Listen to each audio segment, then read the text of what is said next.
Good afternoon, everybody, and thank you for coming this afternoon. I'm pleased to be in Milwaukee today, and I'm joined by the United States Attorney Matt Krieger of the Eastern District of Wisconsin, Special Agent in Charge Robert Bell of the United States Drug Enforcement Administration, Administrator Brian O'Keefe of the Wisconsin Department of Justice's Division of Criminal Investigation, Inspector Paul Formolo of the Milwaukee Police Department, Waukesha County Sheriff Eric Severson, and Chief Jay Johnson of the City of Greenfield Police Department. As I've said many times before, the first duty of government is to protect the safety of its citizens. And it's only with personal safety firmly secured that Americans can live freely. The recent surge in violent crime that we have seen in a number of our innocent lives, but also to our way of life. Now, protecting the safety of the citizens, dealing with violent crime is primarily the responsibility of state and local law enforcement. But for the past several decades, the federal government, specifically the Department of Justice, has tried to support those efforts through a joint task force approach, and we've leaned forward for many years to provide additional resources and to work cooperatively with our state and local partners to attack the problem of violent crime. Recently, we launched Operation Legend, starting in July in Kansas City, and we rapidly expanded it to 8 other cities that were experiencing increases in violent crime. Through Operation Legend, we have dedicated over 1,000 federal agents and tens of millions of dollars to these cities. This includes our agents, intelligence analysts, fugitive trackers, forensic experts, to work with our task forces to take violent criminals off the street. We have already seen some excellent results around the country. I am in the process of visiting all of our legend cities, and that's what brings me to Milwaukee today, because Milwaukee is one of our legend cities. And we picked these cities. One of the key determinants was knowing that we had a strong law enforcement community in each of these cities, that we knew based on experience we could really make a difference. And that's certainly the case in Milwaukee, with a great police department and a strong law enforcement community at the state and local level. The primary tool for Operation Legend are our task forces, which we have expanded here by adding additional federal agents and paying for additional task force officers, that is state and local law enforcement officers who are attached to the task forces. So far, countrywide, we've made 3,500 local, state, and federal arrests, with more than 800 defendants charged with federal crimes. Here in Milwaukee, we have charged 47 defendants for federal crimes, including narcotics and serious firearm violations. A critical aspect of combating violent crime is ensuring that law enforcement has sufficient resources to do its job. And here in Milwaukee, we've provided over $12 million to local law enforcement. This funding will enable the MPD to hire 30 police officers focused on fighting violent crime, and will pay for overtime and critical equipment needs. But this initiative by the federal government should not become a substitute for the support of our local communities around the country. As I say, providing protection, providing public safety is the first duty of government, and we can't scrimp on it. We have in this country the most professional law enforcement establishment in the world. We are going about the business of continuing that process of professionalization, and that's going to cost money in terms of training and attracting the best qualified people to these positions. So you get what you pay for, and here in the United States, we have to give priority to investing in our police forces, which are the front line of providing public safety. And our investment here we are already seeing some positive signs. Now, in some cities, legend cities, we've seen dramatic reductions very quickly in the number of homicides and violent crime generally. Here, we've seen 27% drop in non-fatal shootings since the launch of Operation Legend. And while we're pleased with that, there's still a lot of work to be done because, unfortunately, we haven't seen a corresponding drop yet in homicides, which is on a pace to double last year's totals. But by working together, we think we will see that rate start to come down. We think the nonviolent shooting is perhaps a lead indicator. One of the primary drivers of violent crime across the country and here in Milwaukee is illicit drug trafficking. And for this reason, part of Operations Legend strategy for Milwaukee has included joining federal, state, and local law enforcement's resources to target violent drug trafficking organizations. And I'm pleased to announce a significant development in these efforts today. Today, 26 defendants were charged with offenses related to a violent drug trafficking organization that has been smuggling cocaine and marijuana from California here to Milwaukee for distribution. These charges are based on a long-running investigation led by law enforcement agents and officers from the North Central High-Intensity Drug Trafficking Area, HIDTA, the Wisconsin Department of Justice's Division of Criminal Investigation, the DEA, the Internal Revenue Service's CID, and the U.S. Postal Inspection Service, the Waukesha County Sheriff's Office, the Milwaukee Police Department, and the Greenfield Police Department. Bringing this investigation to fruition required significant resources, and it was Project Legend that was able to make those resources available so this investigation could come to a successful conclusion. Law enforcement resources have contributed to today's enforcement operation. So let me introduce Matt, or at least turn it over to Matt Krieger, who will provide some additional details about this case. But I want to thank all of those who were involved in this effort. It's a great example, this particular case, of the kind of results we can achieve through our cooperation.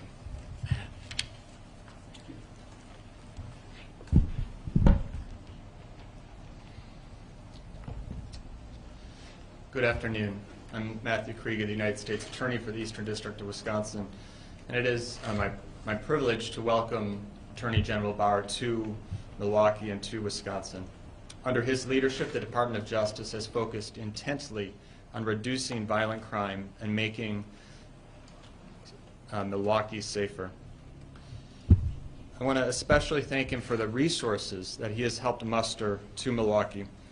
These resources are much needed, and with it comes energy and a boost to morale among the law enforcement partners that work together. And today's operation shows those results. As the Attorney General said, a criminal complaint has been unsealed today charging 26 defendants with offenses related to a violent drug trafficking organization.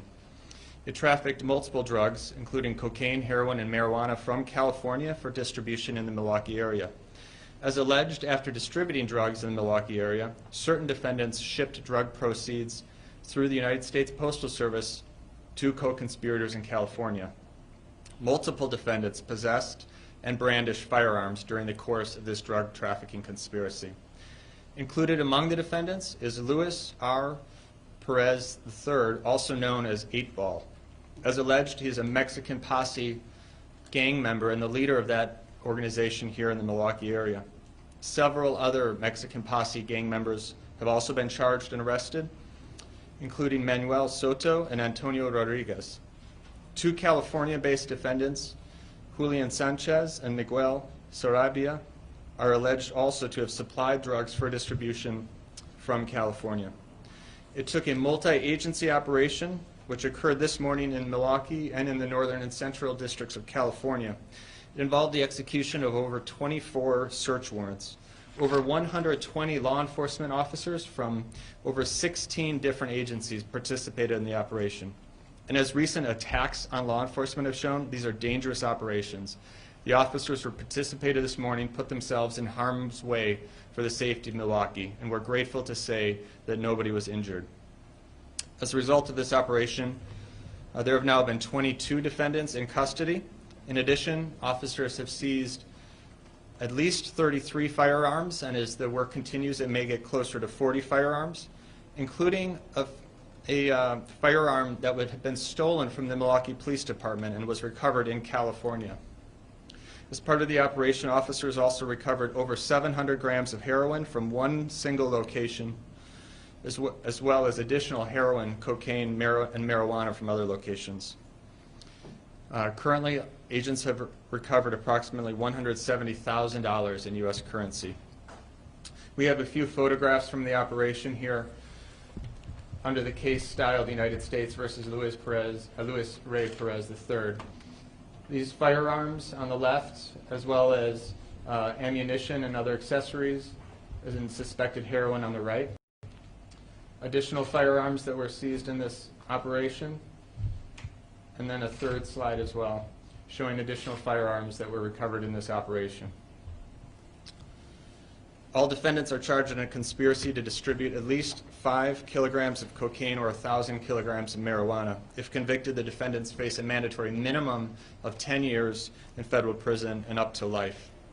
Certain defendants are also charged in a conspiracy to launder money. Penalties for that offense include up to 20 years in prison. Certain defendants are also charged with possession of a firearm and furtherance of drug trafficking. And a conviction on that charge includes a mandatory minimum of 5 years in prison and up to life. Operations like this, which aim to disrupt and dismantle criminal organizations that fuel violence, require partnerships among federal, state, and local law enforcement. And that is precisely what Operation Legend is all about. I'm grateful for the partnerships of everybody shown here and for the support of Attorney General Barr, for his willingness to put resources where they are needed and to say clearly that the increase in violent crime in Milwaukee is unacceptable.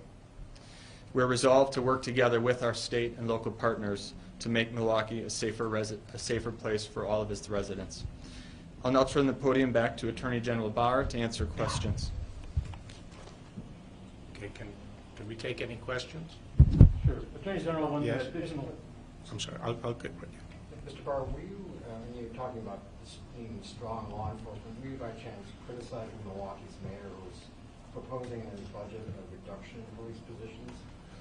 Well, no, I wasn't criticizing anybody, and I'm not addressing specifically the situation here, but I am opposed to cutting back on funding of police departments. Even before the George Floyd incident, before the civil unrest, I was speaking out and urging Americans to invest more in law enforcement, because in a full employment economy, I think it's going to be very difficult to continue to attract the caliber of people we have and we want to keep in law enforcement. And so I think that it's short-sighted to be cutting the budgets of police departments. Yes. When the additional federal agents for this operation were announced back in July, there was some concern here because it was in the midst of a crackdown on protesters in Portland that would be what would be happening here. Was that ever part of their mission here in Wisconsin? No, and unfortunately, a lot of confusion, I think, some of it engendered by media coverage, confounded the difference between civil disturbance activities and units versus the standard law enforcement anti-crime fighting activities that the federal government has always engaged in. And what we're talking about here, and what we were always talking about with respect to Project Legend, was not dealing with demonstrators and protests. It was dealing with the increase in violent crime. And so we are using the tried and true approach that has been used at least since the late 80s, early 90s, of these joint task forces. And the agents that have been added are investigators, forensic experts, and so forth. Okay. Some of the things that were involved at the protests in cities like Kenosha were violent crime. Is there those aspects of those incidents? Are they good subjects of these task forces, like the arson in Kenosha? they're not really the target of these particular task forces, but, you know, we are, together with the state and local law enforcement people here, pursuing those crimes, such as arson, assault, other kinds of crimes that were committed during that. I'd say right now, you know, it's not reported on much, not particularly evident to people, but around the country right now, in most police departments that have been affected by a lot of violence connected to the disturbances, they are going back over the videotapes. They are trying to identify people who were involved in arson or assaults on police officers, and prosecution decisions are being made, including the bringing of federal charges. I forgot what the number is now, but it's over 300 have been charged federally. Today, Representative Stiles, U.S. Congressman Stiles from Wisconsin, asked, I think, the department generally to investigate the sources of some of the groups that have come to Kenosha and other places, to investigate the sort of funding and organization. Is that something you've seen that request yet, or and if you haven't, decided to take any action on the request? Yeah, I think we have been investigating, you know, all the aspects of this violence, including the organizations that may have been involved and funding that may have been involved in it as well. That is underway. Yes. Something as you mentioned earlier in your speech is that some Milwaukeeans may not feel that violent crime is really taking a hit here in Milwaukee. What can they expect next from you all in terms of tackling this problem locally?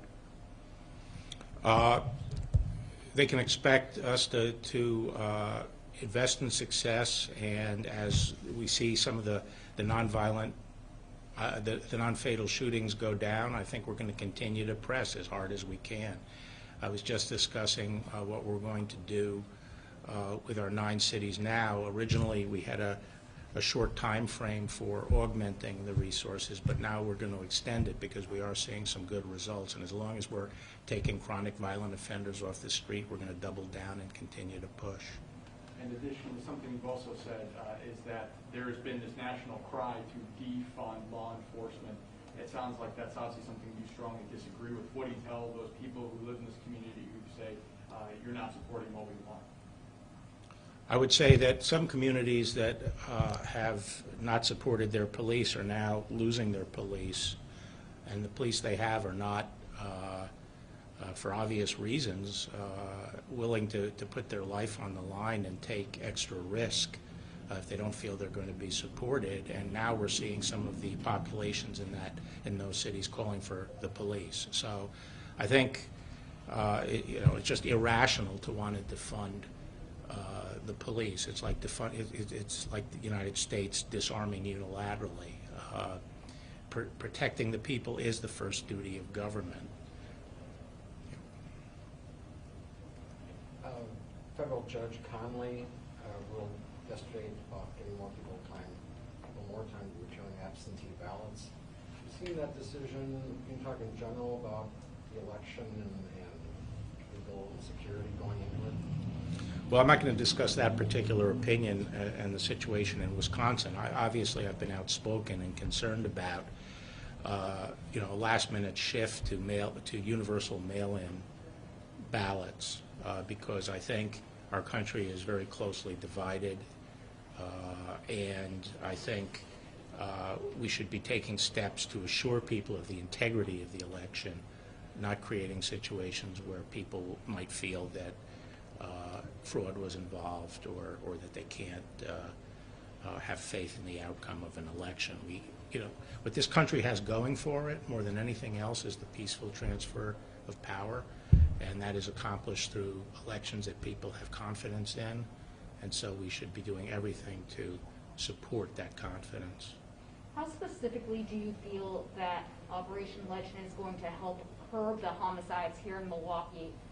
We just saw a tweet out from the medical examiner's office saying that the county's on track to record more than 200 homicides this year, and even with Operation Legend intact these past couple of months, the homicides are still skyrocketing. Yeah, well, I said that in my opening remarks that it's still on a pace to homicides, and we want to see that come down. And I think the law enforcement activity, the results, the increased arrests and the increased activity of law enforcement is capable of having a significant effect. But the other ingredients that goes into that are the rest of the criminal justice system.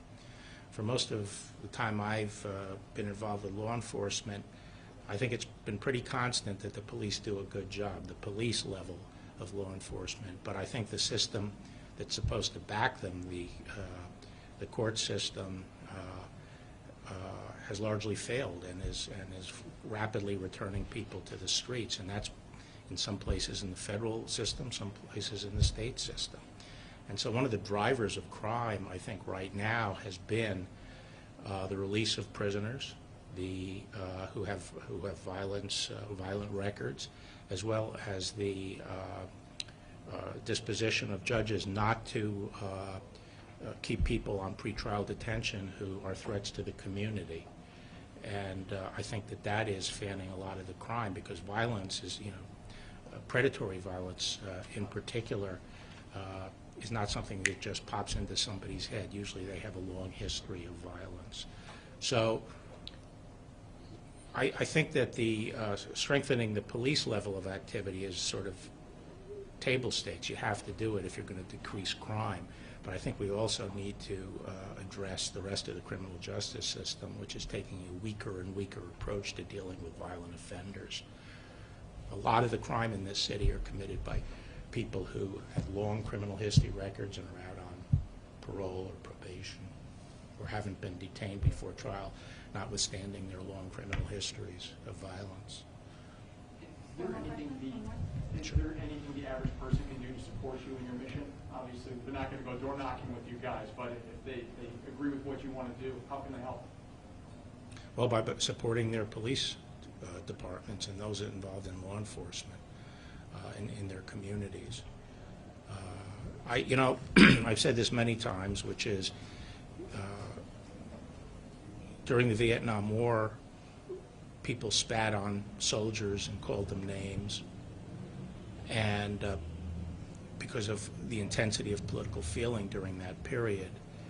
But eventually the country came to its senses and realized how important it is to have people willing to go into the military to defend us. And now there's consensus in the country that we should express support and respect for those who go into the military. And I think we need the same change of heart when it comes to law enforcement. As I say, it takes a special kind of courage to be a police officer, because unlike the military where you're deployed and you might be there for 12 months and you accomplish your mission and you come home, or a war is won, police don't have that final victory. Every day they're on deployment. Every day of their career they're on deployment, and they never have a final victory, and there are no ticker tape parades. And we ask them to go into very, very dangerous situations to protect the lives of people they don't know. And they need to have our support. And so I'd call on every American to search their heart and realize that the people who go into policing in this country, and our police forces, are overwhelmingly very decent people. They're members of our community, and they're very service-oriented. And we have to stop demonizing them just for political purposes. Thank you. Barr, Thank you. Judge William Walton, during the Mueller investigation, called into question your credibility with regards to your